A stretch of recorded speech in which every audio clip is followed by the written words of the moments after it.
萨摩老弟的近景戏法，长安城独一份啊！过奖过奖。那先预祝咱们合作愉快，合作愉快。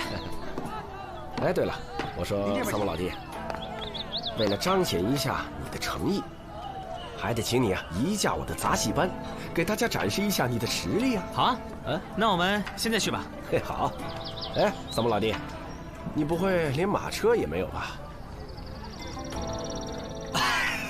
哎呀，怎么可能呢？真爱开玩笑。我想也是，这萨摩老弟的戏法名震长安城，嘿，怎么可能混得跟个杂役一样的是吧？萨摩多罗，人呢？客官，走好，下次再来啊。好。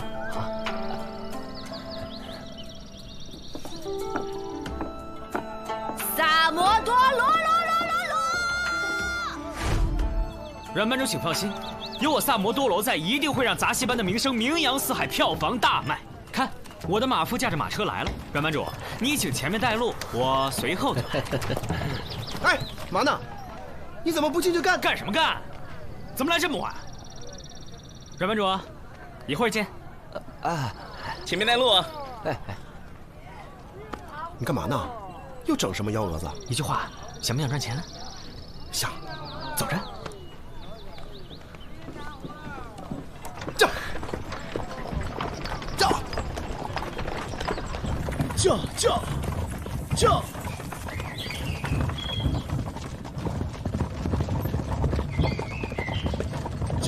叫！就你这两下子，杂戏班能请你去当台柱子？哼，吹吧你就！切，怎么啦？就我这手法，这像吗？看不起我你？见过眼神不好使的，没见过这么瞎的。哎，这里不会有诈吧？嘿，你什么意思啊？他们是觉得我有才华，叫我去驻场。而且我跟你说啊，我这戏法也不是浪得虚名，早先在西市登台黄牛票炒到20文一张，闹呢。哎，你看我一下呗，我这好歹摘一次台也300文呢。300文？那可不，乌二就是这个价。赚了钱，请你吃烤鸡啊。切！我给你当车夫，就吃顿烤鸡。烤羊行了吧？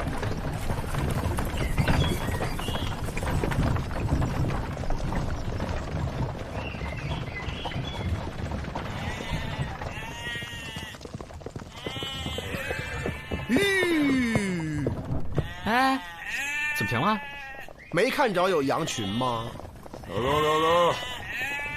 哎呦，羊倌哦，你稍微快点好吗？真服了。哎呀，你放心好了，他走不远，这又刚下完雨，他肯定会留下痕迹的。咱一会儿就跟着他车轱辘印走，丢不了。驾！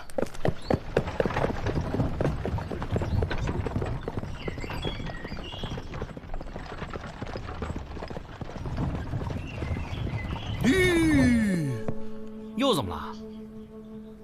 哎，人呢？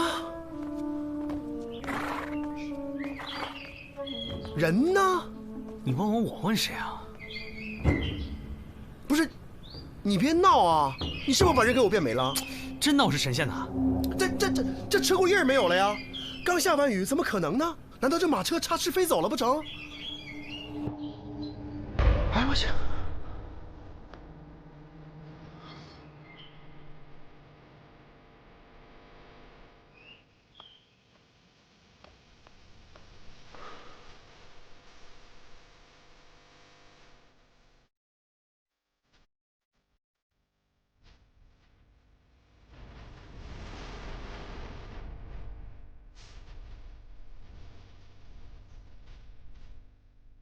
我四处都找了，没找到。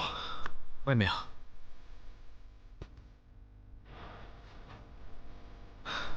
要不咱先回吧。好。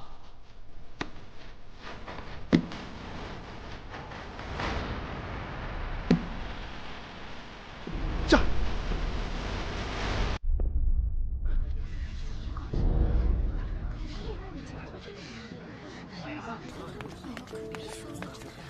借光，什么情况啊？他怎么在这儿啊？半个时辰前就在这儿了。半个时辰前，我们不是跟阮大刚分开吗？他头去哪儿了？是分尸案，头是在城北找到的，被挂在城北门楼上。城北？1个时辰之前，我还看见阮班主跟他在樊舍喝茶。我也想起来了，他们好像是坐着马车一前一后离开樊舍的。不是，我们确实在一起。然后他说要去杂戏班商谈，结果路上就凭空消失了。三宝，凭空消失？啊？为什么会这样？是他做的。他杀的人吗？他们杀的吗？不是，怎么？你们怀疑我杀的？哎，我看我大理寺官差哎。对，就是我们是大理寺的。你拖我干什么啊？对，说的就是你。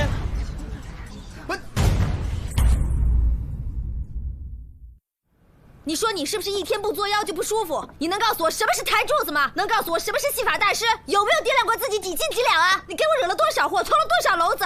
我招你做伙计，又没让你当爷爷，能消停点吗？不是四娘，你怎么回事？你瞎吵我什么？本来他就不学好，你还跟他瞎捣乱。案子得尽快查，可别引火烧身。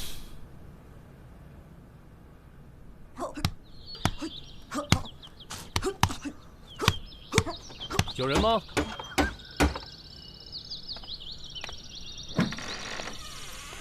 你找谁？这里是阮氏兄弟的杂戏班吗？我们是大理寺来查案的。昨天你们阮班主死了，我们想了解一下情况。请吧。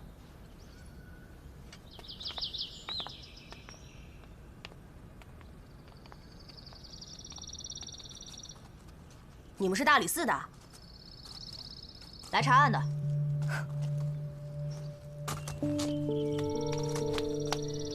你们阮大班主平时为人怎么样？别怕，但说无妨。他对谁都不怎么样，他们亲兄弟还吵架呢。行了，别乱说话。瞪我干什么呀？他不让说就不说啊。我看啊，没准儿就是他杀的。你说的是谁？我们二班主，大班主的亲弟弟，好赌还特抠。前天他们因为钱的事情还吵架呢。二班主还扬言要杀了大班主，自己当家。这还算是亲兄弟吗？你又乱说话了，小心我一块告诉二班主。这位是大班主的关门弟子小春，平时负责照顾大家的饮食起居。哼，马屁精一个，别瞎说。昨天上午，你们都在干什么？我们一直都在练功。是每天都在练功。我们大班主对我们很严格的。那你们谁都没离开过？没有。那小春呢？他昨天有点惨，打碎了大班主的一个花瓶，所以他就被锁在大班主的屋子里面壁思过。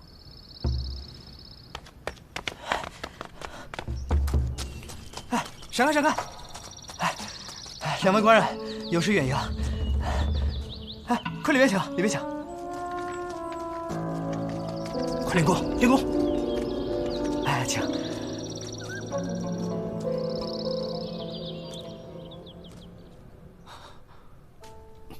二位官爷，说起来，这算得上是我们班子的诅咒。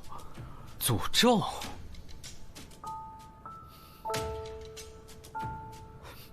我说过多少次就不该来长安演出，大哥偏不听。我们戏班人少，可每来长安一次，就死一个人。我跟三弟商量过，这案子也不用查了，还是赶紧离开这儿吧。要不然下一个不定是谁呢？这案子是不是结，该不该结，不是由你说了算。没有我的允许，你们班子一个都不准走。总不能让我跟我三弟陪他去死吧？昨天你们在哪儿？都给我仔细的说清楚。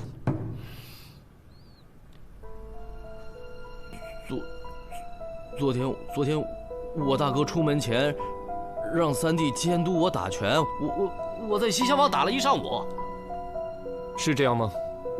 那你要不相信的话，我打拳声音大，外边那些小鬼练功都听得见，他们可以替我作证。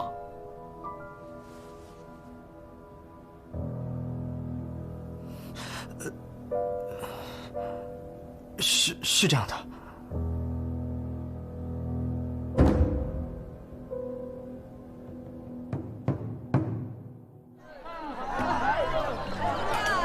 各位，今天大家是来着了。我今天要给大家表演一个传统戏法，叫做三仙归洞。大家请看好。何为三仙？三仙是指福、禄、寿、走，两仙归洞。那位说了，不是三仙呐，别急，带我打开仙路，走。三仙归洞。好。哎，我觉得呢。怎么了？你这球有问题啊。没问题啊。没问题的话，换这个试试啊。可以吗？那我试试。你要用头子还能变，我就服你。您瞧好吧。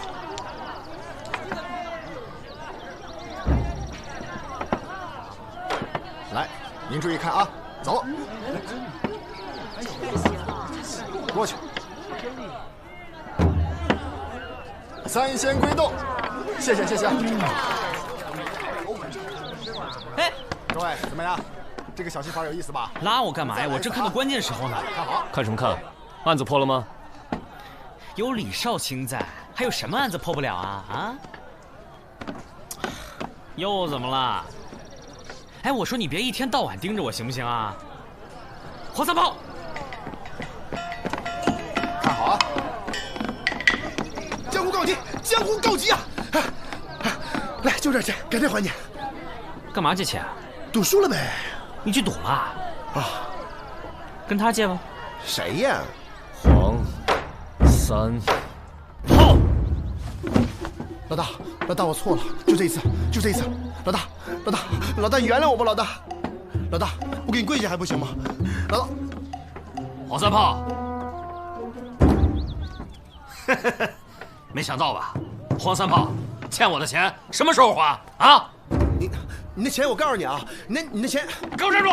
欠债还钱，天经地义。我没说不给啊，是你硬要借我的，说赢了算我的，输了算你的。我说头3把，你后面连输多少把？是你说输了算你的。放开！干什么？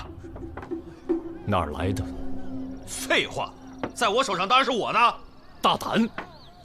上面分明写着阮大阮成的名字，从哪儿弄来的？你从实招来。说，这是杂戏班的一个人，昨天输给小人的呀。叫什么？他们好像都叫他阮二。阮二啊，他昨天不是在练拳吗？没你事了，你走吧。哎，你欠我钱还没还呢，我回去还钱。哥，赶紧还钱！哥，站住！改天还钱！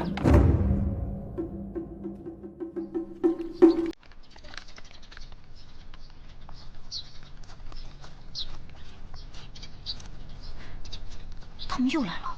哎呦！各位官爷，这是阮二在哪儿？我二哥，他刚出去了，有什么事吗？来人，把阮三给我抓起来！哎，做伪证！别！我说，那天我大哥出门，让我看着二哥练拳。我们也都知道，他去找萨摩先生，一时半会儿回不来。二哥就想出去赌钱，我就帮了个小忙，在屋里打木桩，故意造出些声响，让那些小鬼听到。哎，官人，这不能算伪证啊！人在这里，拿跑！你俩留下。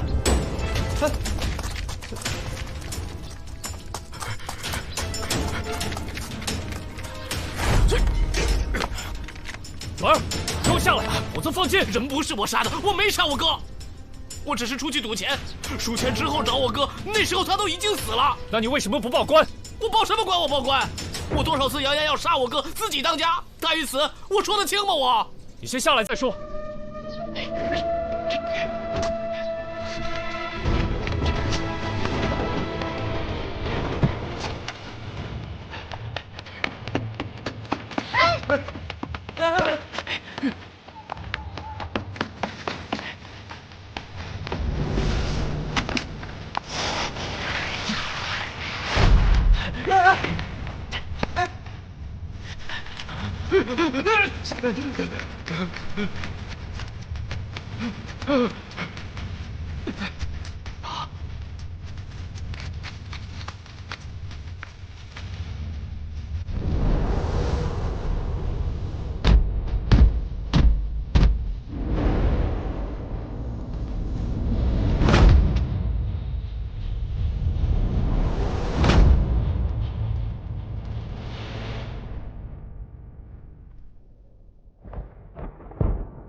猜吧，在哪边？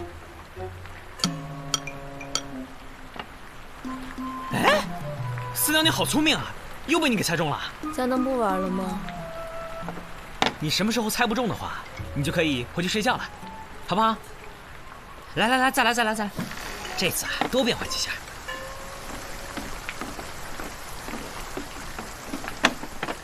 哎，来的正好，我给你们变个戏法。李少卿，案子查得怎么样了？阮儿也没了。啊？又消失了一个。我亲眼看见的，明明一片平地，噗的一下，一阵青烟，人就没了。这阮氏兄弟都好这口，这也忒吓人了。李少卿，我帮你把这湿衣服脱了吧。没事，我掸掸就好。还是脱了吧，小心着凉。没事。对了，哎，什么毛病？就是。李少卿，我真不忍心让你穿着湿衣裳出门，脱了。不用，掸掸就好了。老大，我先走了，伞给你留下。啊，来。别客气，谢谢好意啊。回去。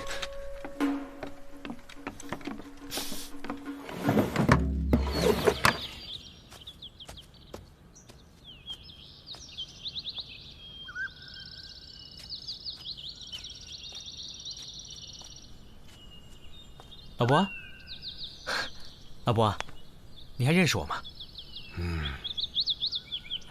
？2天前，有个人请你帮了个小忙，看马车过来，就让你把羊群赶到小路上去，记得长啥样吗？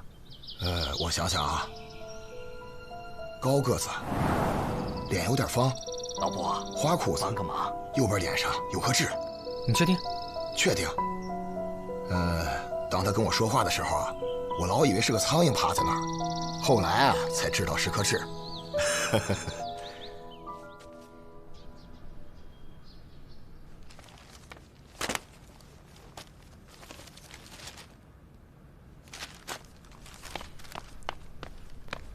哎，你不用在这想了，案子我已经解出来了。挺快啊。没错，其实呢，案子很简单，阮大的案子不过是一场大的变身戏法罢了，只不过后来被凶手利用，变成了一件杀人案。怎么说？其实呢，阮大的消失和他的出现，都是他自导自演的。当时我们坐了2辆马车，2车间有段距离。此时，他事先安排杨官赶来羊群堵路，与我们拉开距离。随后羊群散去，我们继续往前走，却被阮大留下的假车轮印误导，因此我们被引到了错误的路上。阮大则从另一条路离开。阮大在我们途经的路上扔下帽子，洒下动物血，进一步误导我们，让我们确信他凭空失踪。戏法是为了向同行炫耀，经常会这么干。你怎么想到这一切的？帽子，帽子，没错。我们发现帽子的时候，雨已经停了。如果帽子是刚刚遗落的，不可能湿到那种程度，除非是有人提前把帽子放在那里。那如果真是他自导自演的，他怎么真的死了呢？阮大的本意应该是让我和三炮找不到他，等我们回到凡社的时候，发现他已经在那儿了，以此炫技。谁料凶手提前知道了他的计划，并利用这个机会在阮大回城的马车上将其杀害。凶手是个行家。看来你已经锁定了嫌疑人。那是谁又能提前知道阮大的计划呢？报，李少卿，杂戏班的阮三求见。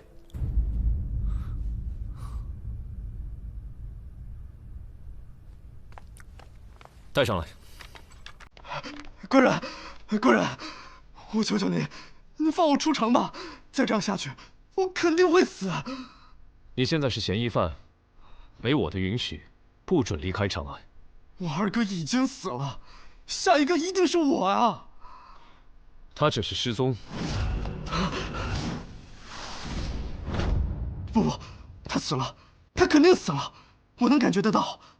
官人，我不瞒您说，我昨天晚上梦见我们戏班5年前惨死的那个小雨了，他流着血泪啊！官人，他要讨我的命啊！你等等，你们戏班5年前死的小雨，干嘛要找你讨命啊？你先把这件事情说清楚吧。官人，不过这些真的不关我的事儿，要怪只能怪我大哥二哥他们见钱眼开。那天演出踩高凳。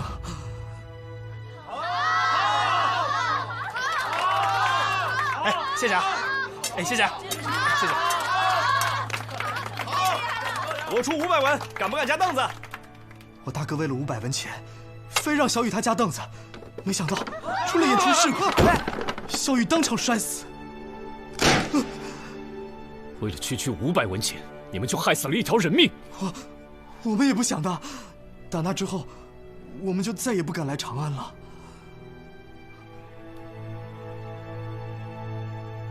在你们戏班里，平日谁跟小雨的关系最好？他们小孩子的事情，平时我也懒得管，懒得问。不过小春是小雨的弟弟，亲弟弟，亲弟弟。姐姐被你们害死了，他还愿意给你们端茶倒水。当时他还小，我们都瞒着，没敢让这孩子知道。求官人放我一条生路，官人开恩呐！你觉得呢？凶手肯定不会放过他的，不如抓住凶手后，再治他的罪也不迟。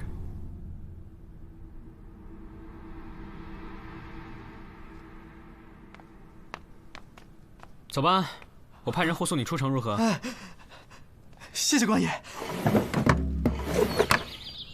你好了没呀？小爷我时间金贵着呢，好了没有？还没。哎，我就纳闷了啊，这么一个人渣，为什么让我来护送啊？他算老几呀？他？我跟你说，咱俩这趟可得把他看好了，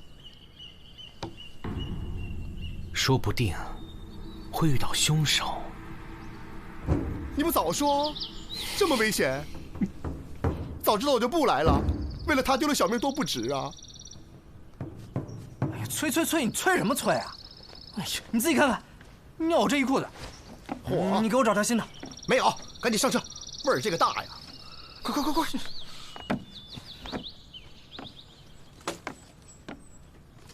驾！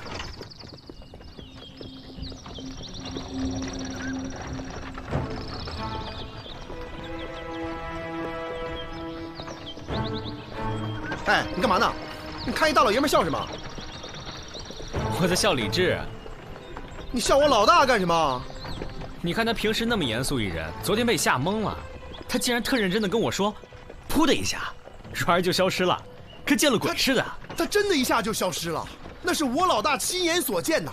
就一块平地啊，周围都没得藏。换你不害怕？哎，那你说阮三会不会也噗的一下就消失了？哎，这种事儿啊，说什么来什么。哎，来了，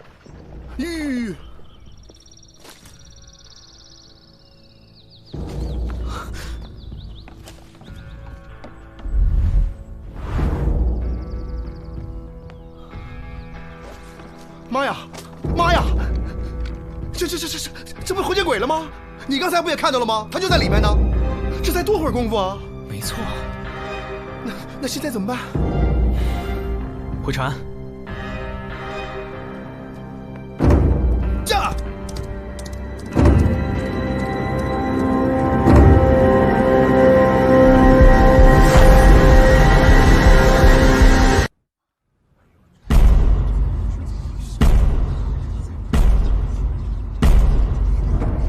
和阮大一样，头是被砍下来的，身体遍布伤痕，死之前应该是吃了不少的苦头。你们还敢回来？我让你送人出城，就送这儿来了。我们也不知道，他一瞬间他就消失了呀。没理由啊！就算是中途折返的话，我们已经快马加鞭了呀。什么时候的事？半个时辰以前。半个时辰？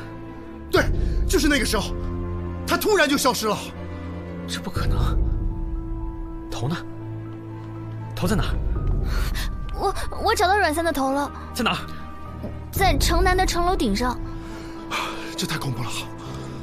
是啊，头还挂在城楼顶上，太可怕了。别害怕啊！如果我没猜错的话，凶手应该就在那5个孩子中间。啊？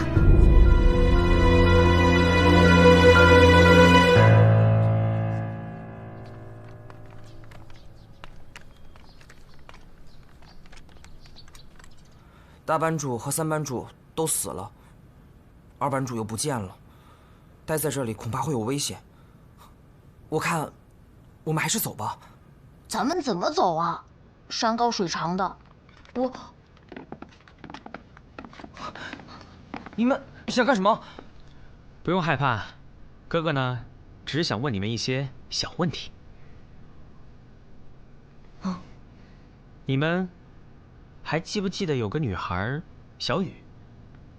当然记得，她是我姐姐。姐姐对你怎么样？我们2个从小孤苦无依，都是我姐姐照顾我。只是我那个时候太小，已经记不得她长什么样了。那你呢？你觉得小雨是个怎样的人？就是一个女孩呗，不熟。什么不熟啊？小肖明明就是喜欢小雨。我记得有一次，小雨被罚不准吃饭，小肖还冒着被打的危险，给小雨送吃的呢。那是我觉得班主做事不公，这跟小雨有什么关系啊？说起喜欢啊，小东才算是小雨的正派相公。人都已经死了，你还这样胡说？再这样说，我可要打你了。小雨死得那么惨，死后难道还要被你嚼舌根吗？小雨总是替别人着想，咱们班谁不喜欢他？你敢说你没喜欢他吗？你们先安心待着，如果有什么需要的话，可以去大理寺找我。走吧。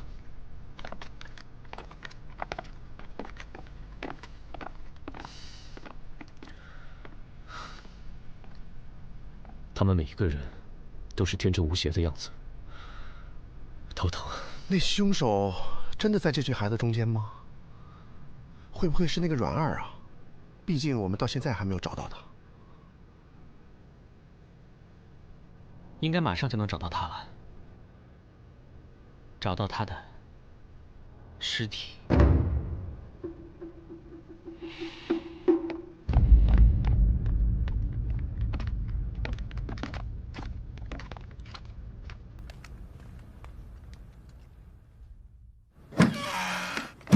萨摩，阮二的尸体找到了，是全尸吗？还是无头的？在哪儿？跟我走。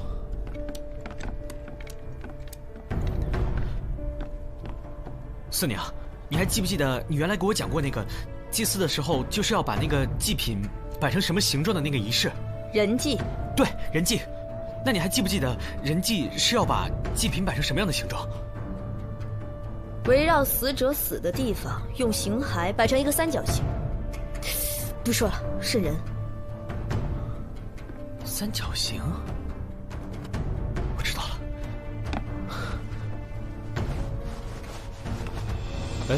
你干嘛？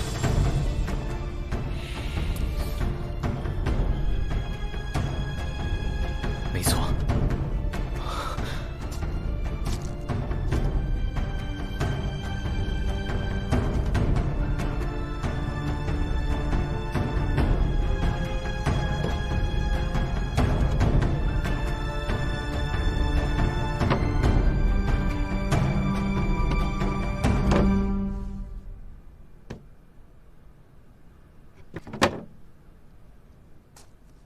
果然如此。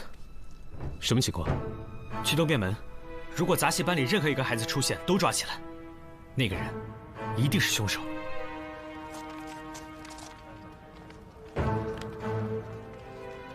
来，停一下。好，走吧，看一下。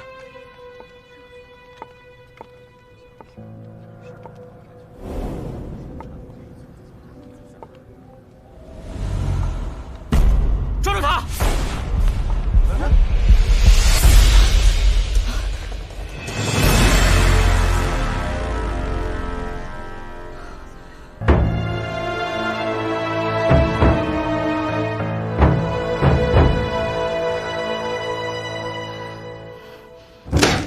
小小年纪，竟如此心狠手辣！我没罪。你杀了3个人，还说自己没有罪？他们杀了我姐姐。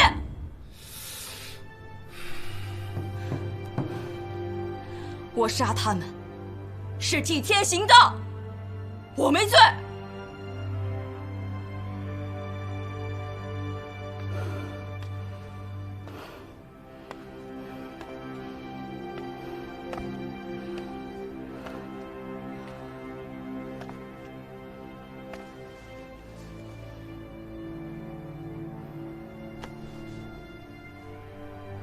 小春，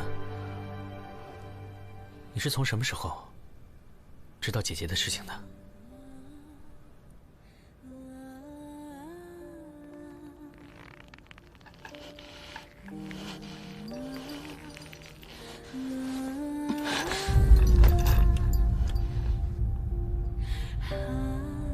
他们以为我小，记不住事儿。我姐姐是我在这个世上唯一的亲人，要不是他们那么冷血，我姐姐就不会死。我要让他们血债血偿。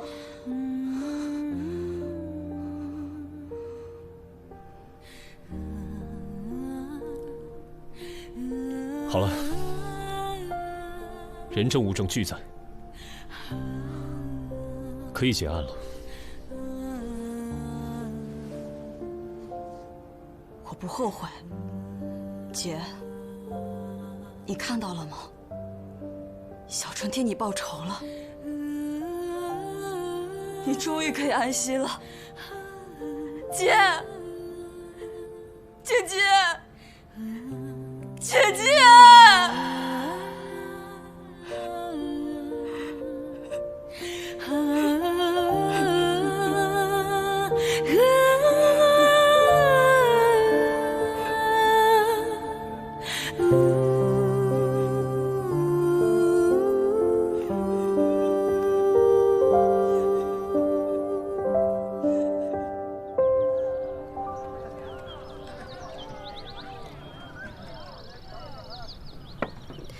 你是说，凶手是那个小孩？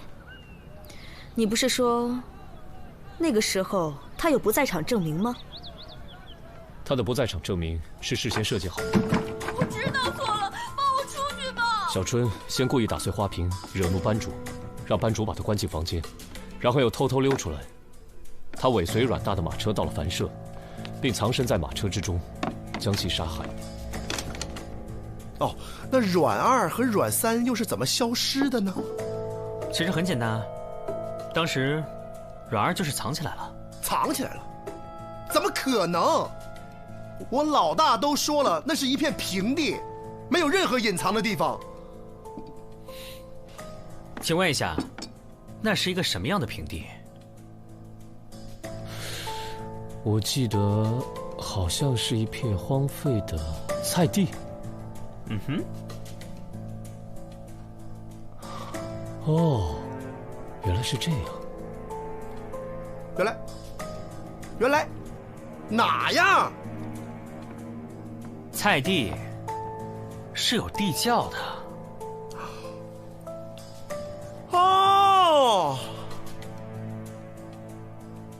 接着说。我想，阮大出事后，阮二怕官府追，一定事先规划过逃跑路线。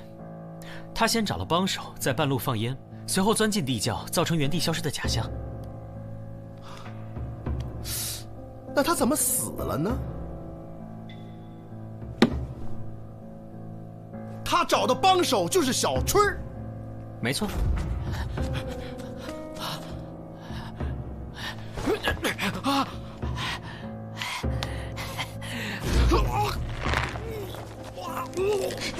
小春放完烟雾，就躲在地窖里，等阮儿出现后，将其绞杀。那阮三是在我们俩眼皮底下消失的哦，当时可没有菜地啊。但是有马车呀。啊？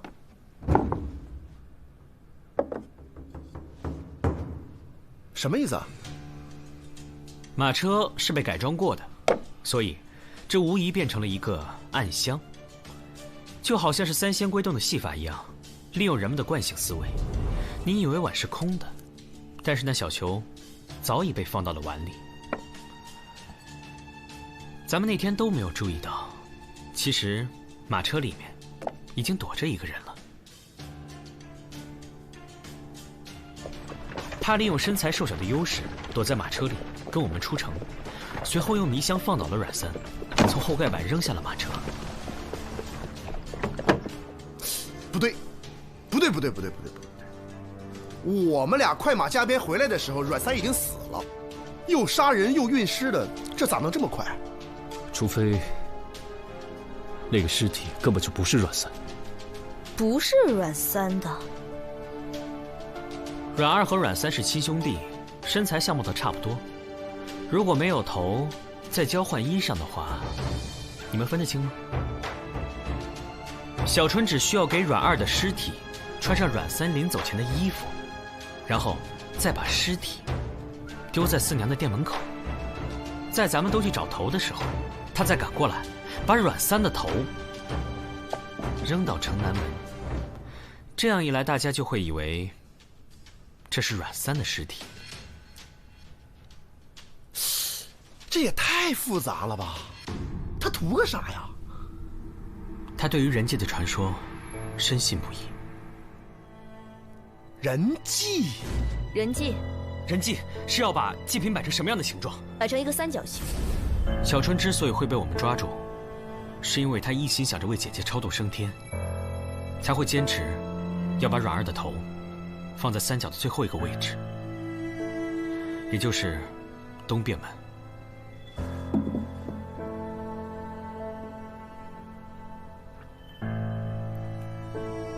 说起来，你当时还闻了闻阮二尸体的裤子，难道裤子上有什么奇怪的东西吗？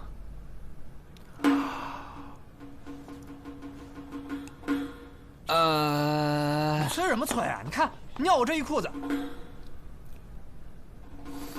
你竟然……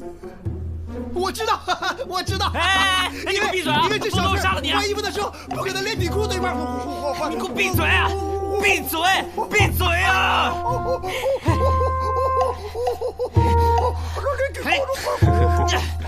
让你说，让你说。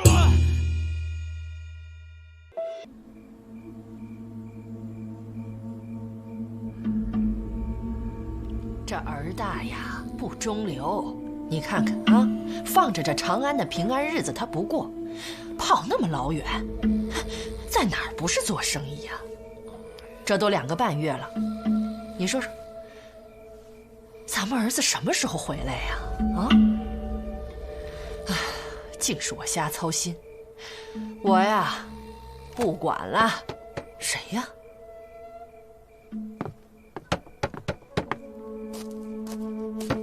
谁呀？来啦，来啦，来了啊！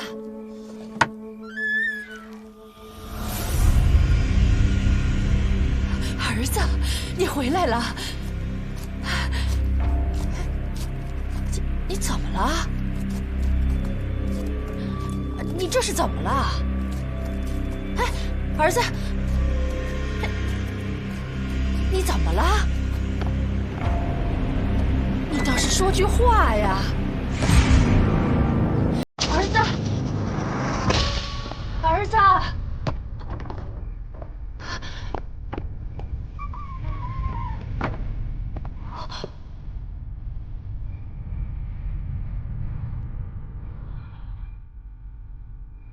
儿子，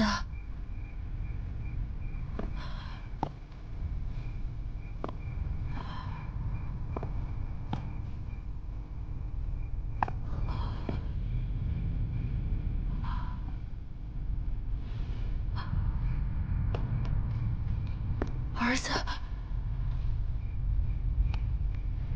儿子。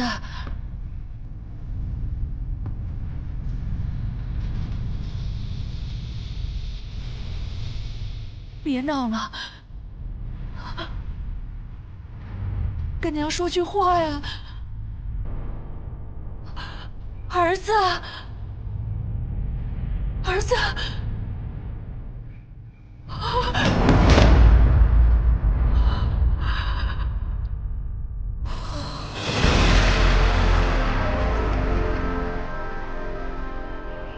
你好好休息，别瞎想啊！我这就上武侯部报案去。你一定要把儿子找回来哈！你别管了，赶紧回屋躺着去啊！回去吧，啊，回去吧。哎呀，路上小心，早去早回啊！不见了呢，我得找他去。啊，行了，你回去吧，回去吧啊！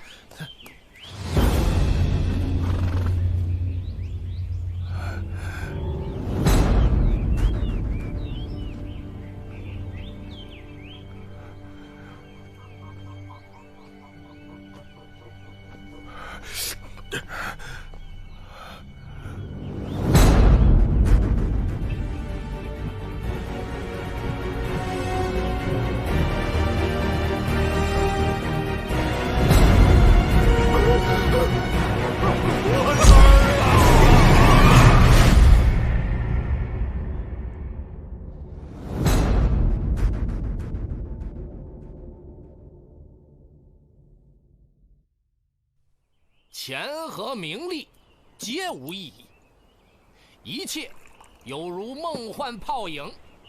哎，赚得再多有什么用啊？啊，赚得再多，你带得走吗？所以，大家在平时生活里要少一些名利心，少一些攀比心，学会控制自己的欲望，是不是？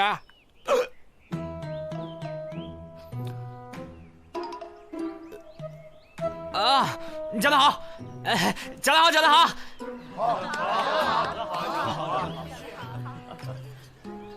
有人见到我总是会问，说贺大善人呐，你这么大的家产，这么多的钱财，都是从哪儿赚来的呀？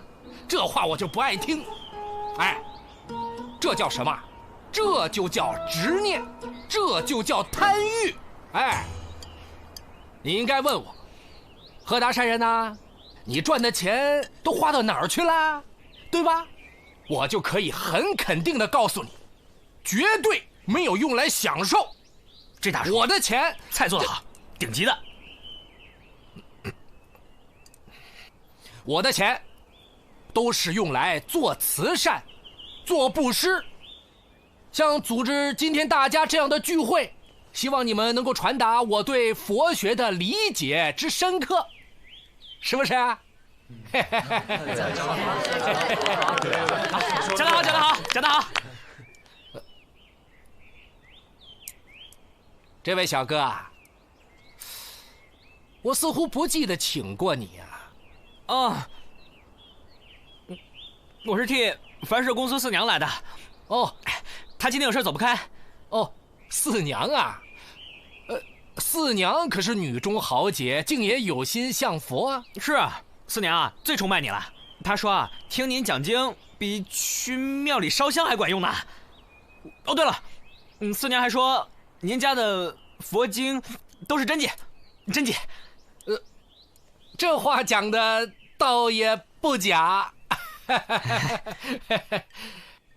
就在前几天，几位从天竺来的高僧赠予我一本宝贵的真经。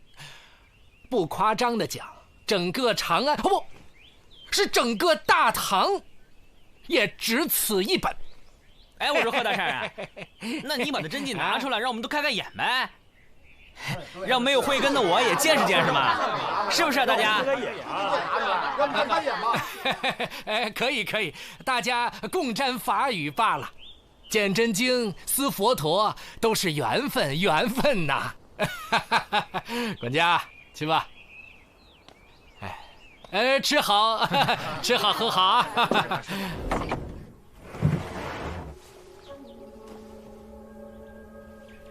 林白的死亡时间不会超过12个时辰，更确切的说，不会超过40。可是他昨天半夜里，他回来了呀。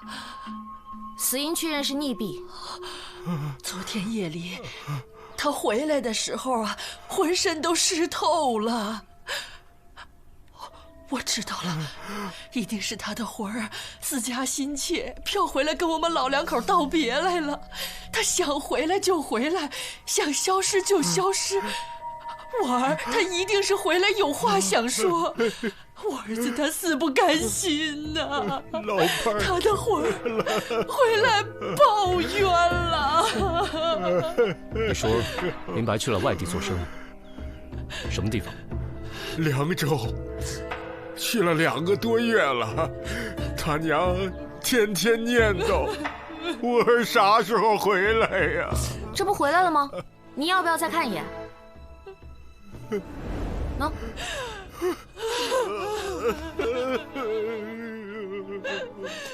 哎，来了！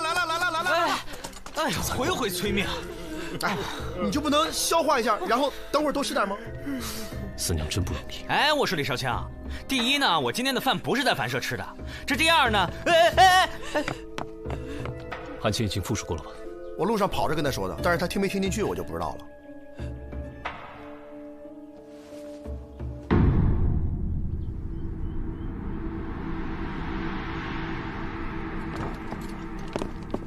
昨天晚上，您真是紧跟着林白一起进来的？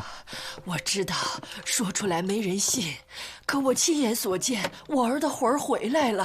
这里倒真没有别的出口，没有能藏人的地方，没有大件家具，没有机关暗道，房梁也藏不住。这是典型的密室啊！难不成真是魂儿啊？有意思啊！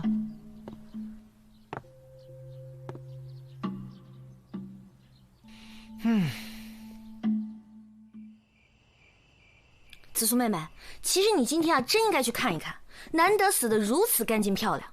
死因呢，简简单单，那皮肤啊，我跟你说，我觉得这件事情可不简单。如果林老太坚持她看到的是真的，那咱们就得给出个解释，一个大活人是怎么凭空消失的？要不然这长安城又人心惶惶的。我看谁敢传！又来了，李少卿，防民之口甚于防川，知不知道？正所谓穿拥而溃，伤人必多，民意如之。萨摩，行了，是有什么菜特别难吃吗？虾仁豆腐，真的特别咸。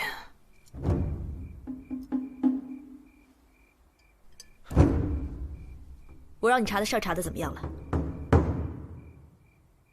我让你查的事情怎么样了？经书嘛，看了，纯属胡扯，上面范文都是假的。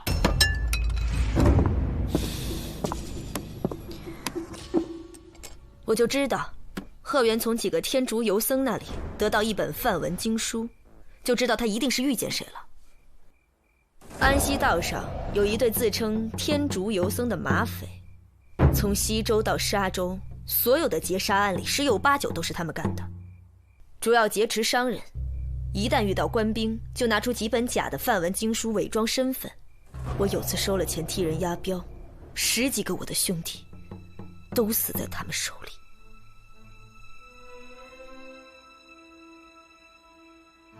那他们就是通缉犯了。我记得刑部档案里有好几桩没有下文的西周劫杀案。若是匪帮，那还得叫四娘一声前辈呢。他们不是有山头的匪帮，行踪诡秘，我到现在都还不知道这帮人是谁呢，从哪儿来，到哪儿去。现在好了，来长安城了，老娘非得……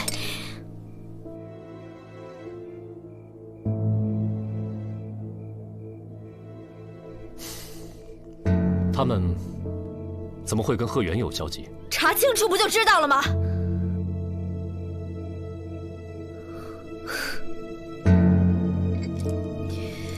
堂堂大理寺不是很威风的吗？我是要查个水落石出的，我要给我的兄弟们报仇。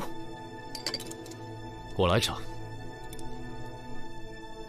我来替你查明白。老大，我们的案子还没破呢。去，有你什么事儿？林白死之前去过凉州，如果安西道上真有什么天竺马匪来过长安，凉州可是必经之地。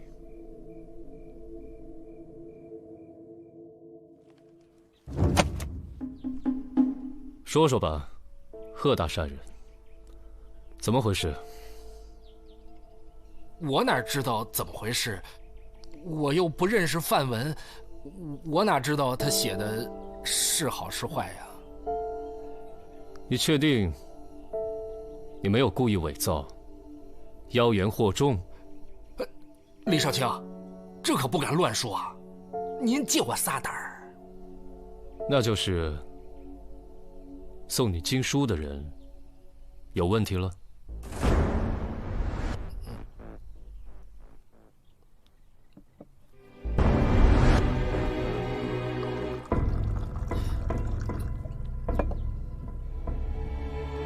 其实也没有高僧送给我经书，这经书是在大门前的石阶上拾的。当时正巧长安城头传天竺高僧的，我就随嘴那么一吹。不是真的，我没骗你呀，我说的都是真的呀，我少来这套，再不说把你带回大理寺。哎，对，怀远坊东角门的张木匠可以给我作证。哎，老张，老张，停！你说你这都不干了，你还扫什么地呀你啊？那个四娘那个反舍呀，那梁你还真得给人修一下。人四娘平时对你挺好的，你不修人生意都做不下去了。不是三炮啊，你别说我这个人做人不地道啊！你看看我这儿现在啊，人手都散伙了，这家当我也都卖了，我拿什么帮人家？能不能我给你口空锅，你给我做饭去？哦，老张，我也不为难你啊。那什么，你这是发了笔横财？要不怎么这么着急走啊？你给老弟交个10点？没有啊。哎，咱这关系不至于吧？是发了笔小财，哎，你也知道，我这木匠生意就是勉强维持，早就想对付出去了。刚巧，从天竺来了一批和尚，这非要买我这儿啊！人家一开口，就是这个数。换了是你能不买吗？不是，他为什么要买你这儿呢？你问这干嘛？我能干嘛呀，老张？我好奇呗。这天竺人我都没见过，更别说天竺和尚了，我能不好奇吗？哎，这事还有谁知道啊？我说你这弯弯绕绕的，打什么主意呢？我打什么主意？哎呦，我就想让你带老弟我发财嘛，你不说就算了吗？小气。走了。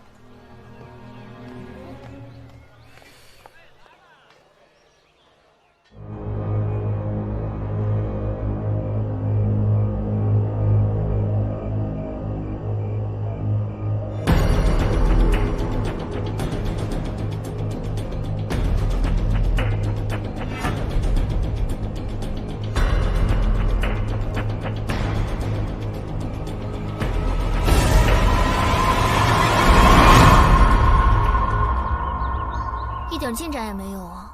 哎，萨摩和三炮去哪儿了？在西市打探消息。还是那几个天竺游僧。嗯。对四娘的事很上心嘛。你什么时候凭直觉开始办案了？咱们现在应该尽快从已有的线索里找出蛛丝马迹，而不是凭空揣测呀。你到底怎么想的呀？哎，要不我再重新验一次尸？既然我们没有头绪，就自己找头绪。这尸体不会说话，但是也不会撒谎，就看谁能破译了。少卿，和平坊午后来报，又发生了一桩命案。没见过命案吗？传什么？和灵白的案子一模一样。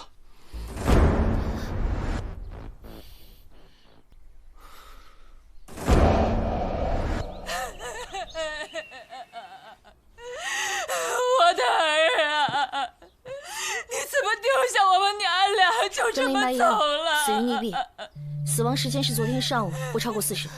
薛夫人，你确定昨晚没有看错，是你相公回来了？他就站在那儿，浑身滴着水，他果然是被淹死的。他站在那儿，然后走进房间消失了。今天一大早，尸体又坐着马车回来，这也太邪门了吧！你说薛毅去凉州做生意2个多月了。哎，那辆马车是我丈夫离家时雇的。查过了，跟林白的一样，没线索。这就不明白了，长安已经是天下最大的集镇了，为何还会有商人跑去凉州做生意呢？他们是去淘货的，因为普通的外国货物到了长安城应有尽，而真正的奇珍异宝到了长安城就成了国贡方物，所以只有在边塞城市才有私底下的交易。要想淘到真正的宝贝，只有千里迢迢。这不是疯了吗？为了这么1、2件奇货，搭上身家性命？这些商人啊，都是疯子，只是程度不同而已。哎，萨摩呢？又野到哪去了？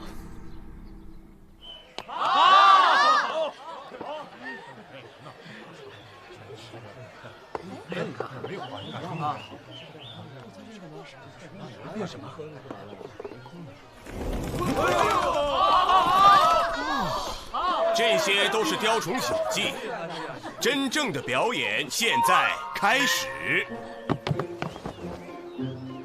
好，下面有请一位观众来检查一下我们这个神奇的门。我来，请。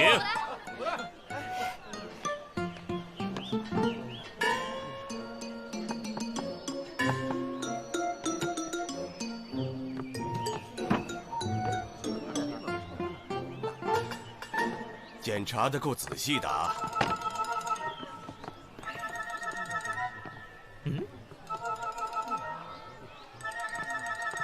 有什么问题吗？就是一扇装了门的屏风，没什么特别的。好，这位仁兄检查过了，这门没有问题。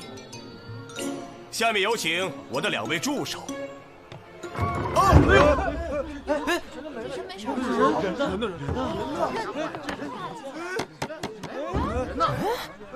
这怎么不见了？我在这里。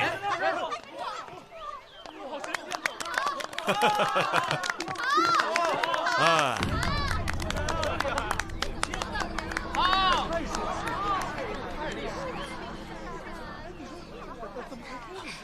献丑献丑，请多关照，咱们明日请早。谢谢啊。谢谢。多谢多谢。你笑什么呀？你这个戏法，我已经看破了。哎，都在呢。我刚才已经把2具尸体重新验过了。双叶，吃饭呢呀！啊，这是我从林白的尸体内衣夹层里面搜出来的，外面还包了层防水的油纸。藏得这么保密，总不会是家书吧？鬼画符似的，不会是范文吧？不对，不是字，像幅画。是地图。地图？一天到晚随身藏着，什么不得了的地方？是长安城的周边啊。你怎么知道？你看这个轮廓，是不是很像长安西南面的轮廓？也就是说，长安周边还有什么秘密的地方？林白去的是那儿，不是凉州。三胖，你还认不认识去边塞逃货的那些商人啊？认识，但也只是认识。没关系，找他们去聊聊。千万记着，带瓶好酒。满堂花醉，我可是一直没舍得喝啊。我舍得。此事非同小可，现在官府破不了案吧？他们当然破不了，为什么呢？这是两桩连环鬼案。哎，这世上有鬼，你们信不？哎，你还别不信，我告诉你们，我一听就知道，这叫什么？啊，这叫亡魂夜归。哎，怎么回事啊？死了的人不下阴司去，拼着一口气也要飘回来吓人，这什么意思啊？这说明死者有很重要的事情要警告我们呢。你们看，两位死者林白还有薛毅，在死之前他们都去过凉州。这凉州什么地方啊？凉州这几百年来多少人战死啊，埋过多少白骨死尸的地方啊！我再告诉大家一件密事：10年前，在凉州东郊的安家村发生过一桩血案。话说左右武侯大将军正在合围凉州的时候，李鬼的手下有一伙溃兵，逃到了安家村。村民贪图他们随身的财宝，半夜里下杀手，将他们的财宝据为己有。那10几条人命死得冤啊，阴魂不散呢。从此以后，只要是有人不小心踏进那个地方，哎，冤魂就会自己跑出来要了他的命。亡魂归来就是要警告大家，那个地方不能再去，千万不能再去啊！千万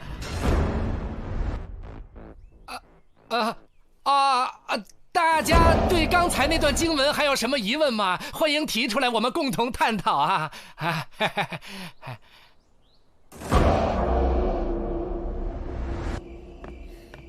怎么回事？怎么回事啊？这都什么时候了？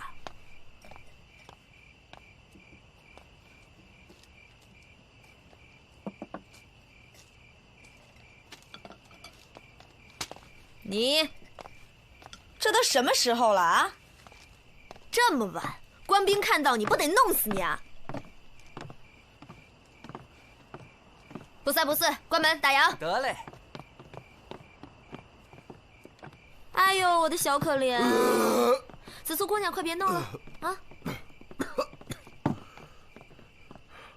没事吧？你过来，过来伺候。喝了这么多也不知道给我留点。好喝，好喝，就知道好喝。让你问的话，你问的怎么样了？地图，地图。啊。然后呢？就不告诉你。你不告诉他，告诉我呀。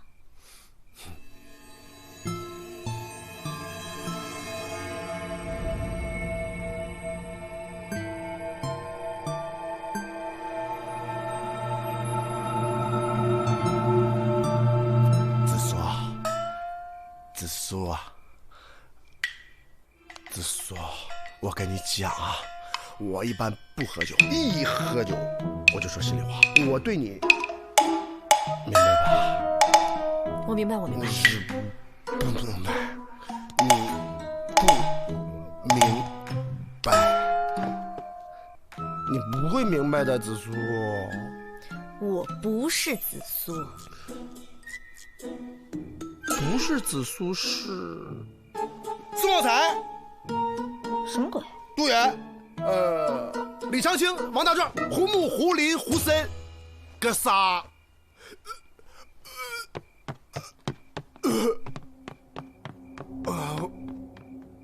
他刚才说的那些人名，你记住了吧？当然没记住了。我记住了。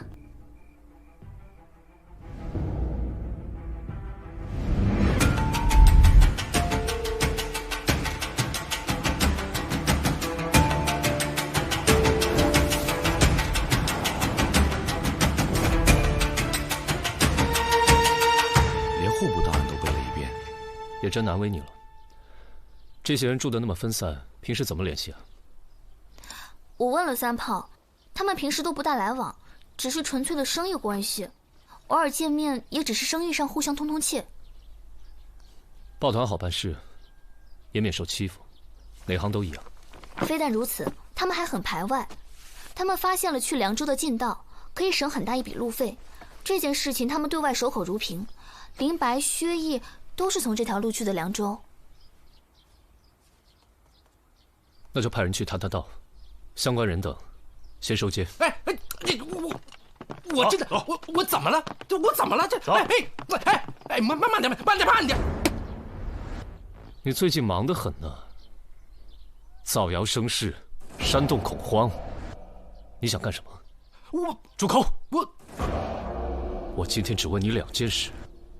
第一，上个月15，你在府上办集会。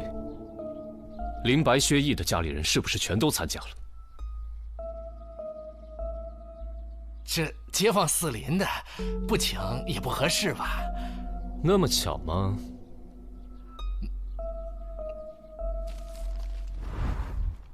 这第2件事，你给我仔细想想，看清楚，这个名单上还有谁的家人当天也参加了？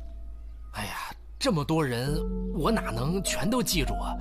我得回府上让宋管家查查请帖呀。尽快。那我现在可以回去？派几个人陪着你，没意见吧？没意见。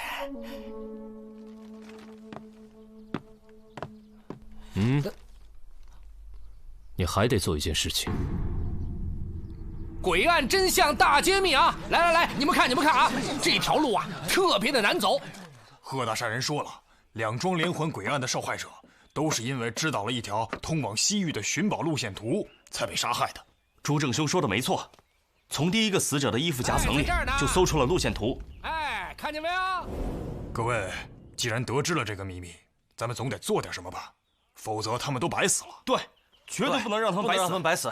来，我们干了这碗酒，我们成立一个寻宝同盟。来，咱们干了！来，干！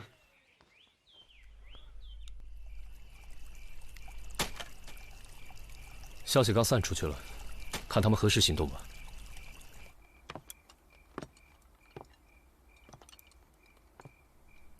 你干嘛不吃啊？萨摩，你已经吃了7碗了，世界上可没有任何事儿能耽误他的胃口。我当你夸我了，不像后面这人，虽然身经百战，可每次收网的时候都紧张的像进洞房啊！闭嘴！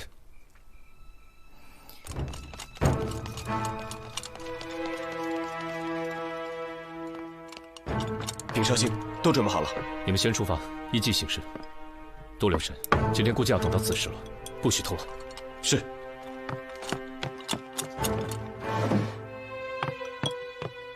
我也要去。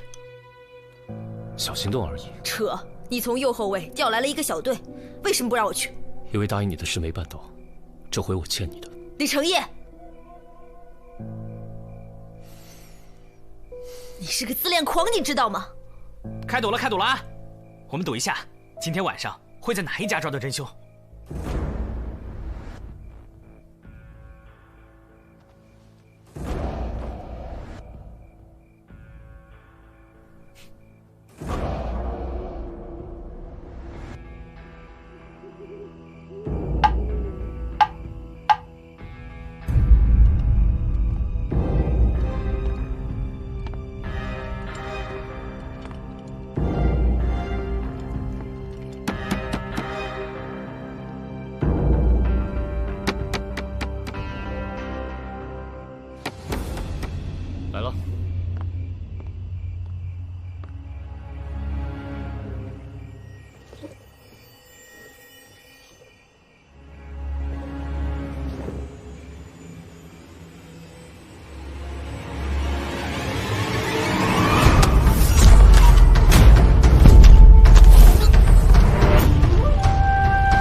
萨摩多罗，你指认西市木匠张继龙为2起连环杀人案的主谋，可有证据？有，张木匠作坊里的5名学徒工就是人证，也是同谋，已于昨天晚上一并被擒获。传5名学徒。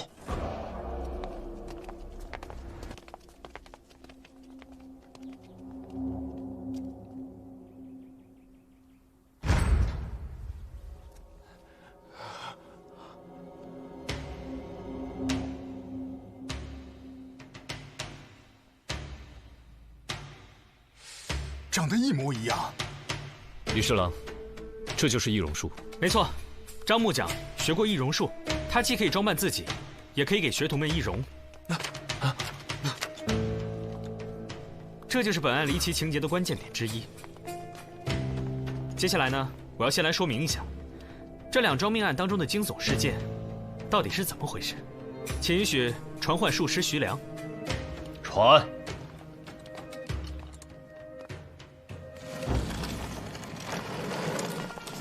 下面呢，我将为大家表演遁术，请允许我邀请我的2位助手，还有座上3位观众上台。刘思请、周侍郎和王忠诚，难道你们3个不想解开这个谜题吗？简直是胡闹！是啊，搞什么鬼这是？演出开始了。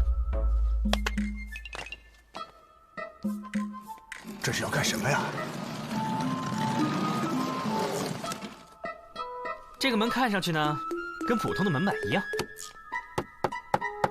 三炮，各位，请看这儿。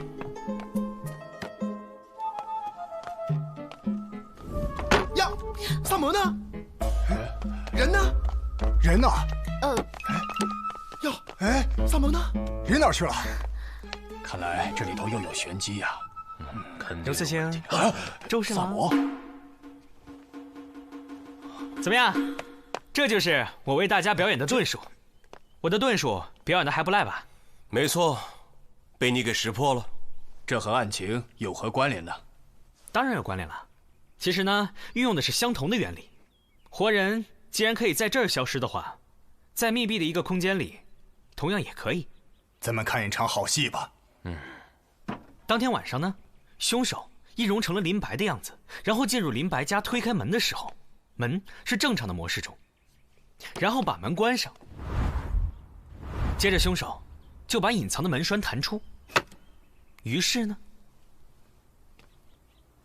儿子，儿子，哎，没有啊。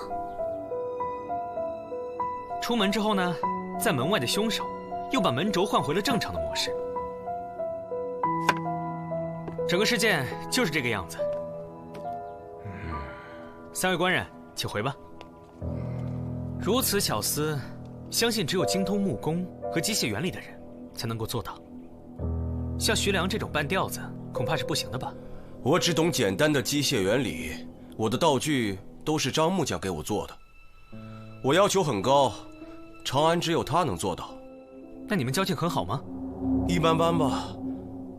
不过他手艺还不错，为我做了许多道具。我为了省钱，教他一点小小的易容术。也就是说，张木匠在徐良那里学了易容术，然后戴上斗笠，浑身淋湿，在半夜足以蒙人。所以这2次亡魂夜归的奇观，都是张木匠易容成亡者的模样，再通过改造之后的门板来完成的。事实上，死者已经在前一晚被他们溺死，只等到演完半夜的鬼戏，第2天一大早再把尸体装到马车里，拉到死者的家门口。真漂亮。你这都是臆想，我怎么可能有机会去别人家里改造房门呢？这件事啊，恐怕就要问贺大善人了。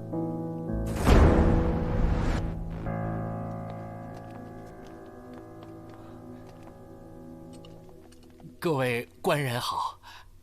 贺大善人，请问上个月15在你们家举办的法会，是不是邀请了林白、薛毅他们2个的家人参加？是。为什么？啊？我巧合，纯粹是巧合呀！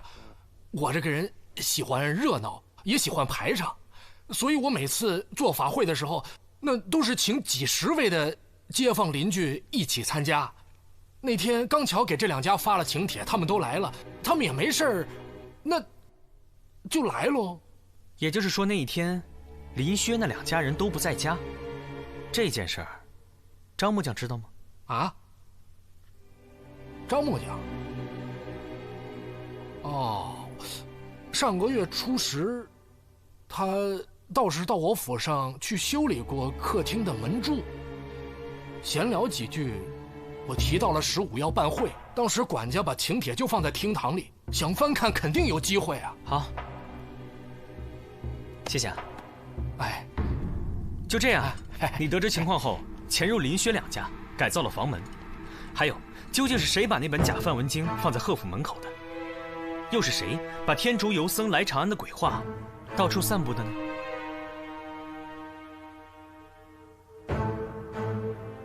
作案动机查明了吗？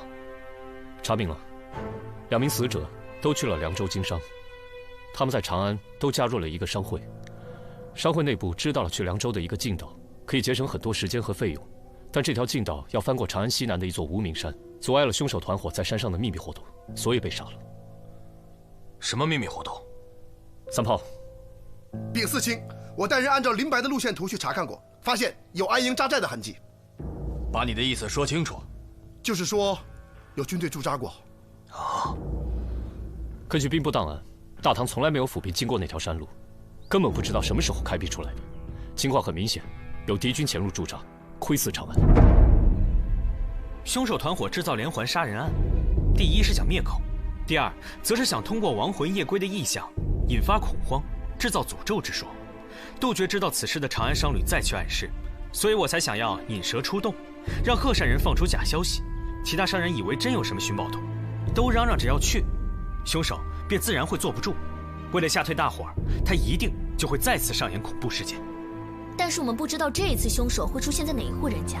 根据排查，城里还有10个本地商人从那条小路去了凉州，而他们的家人也都参加了上个月15贺府的法会，也就是说，他们都可能是下一个夜归的亡魂。所以我擅自做主，调了右侯卫的一个小队，在所有可能的商户家里埋下了人手。结果我没猜错，这次的靶子是商人朱正，他是最近寻宝同盟的发起人。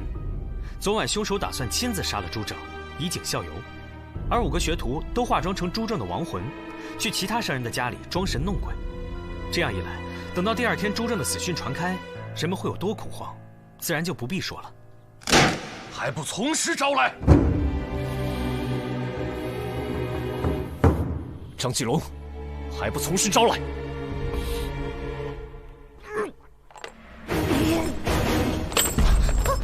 张继龙，张继龙！报！5位学徒咬舌自尽。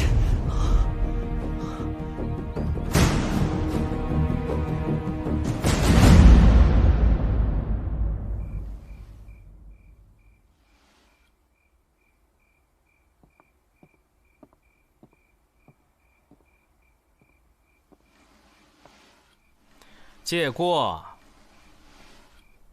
要不你来？是不是他们来了？谁啊？少跟我装傻充愣！那些迦兰国余孽！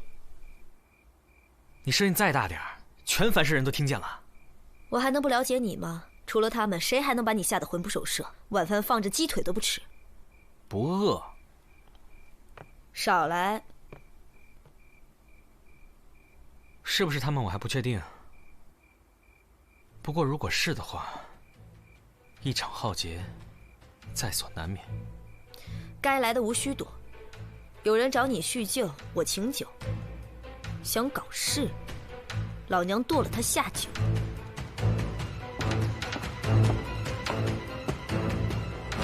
鸡腿放这儿了。